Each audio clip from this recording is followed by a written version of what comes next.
সময় পরিবর্তনের সাথে সাথে মানুষের চাওয়া পাওয়া ভালো লাগা ভালোবাসাগুলোও পাল্টাতে শুরু করে।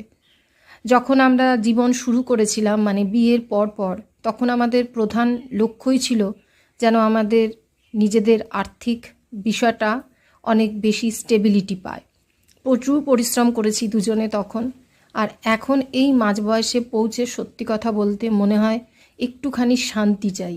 এই শান্তি আমরা নিজেদের মতন থাকবো, অপ্রয়োজনীয় মানুষের থেকে নিজেদেরকে দূরে রাখবো, ঘুরবো বেড়াবো, প্রকৃতির মাঝে নিজেদেরকে খুঁজে পাবো।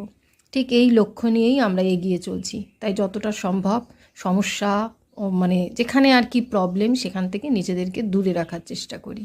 যাই হোক, ঈশ্বর আমাদের সাথেই আছেন, তাই তিনি আস্তে আস্তে আমাদের সমস্ত মনোবাসনাগুলোই পূর্ণ করছেন। তার জন্য অনেক কৃতজ্ঞ, অনেক ধন্যবাদ।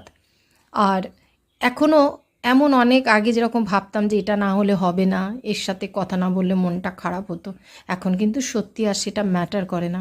এখন আমরা জানি এটা একটা স্বাভাবিক ব্যাপার।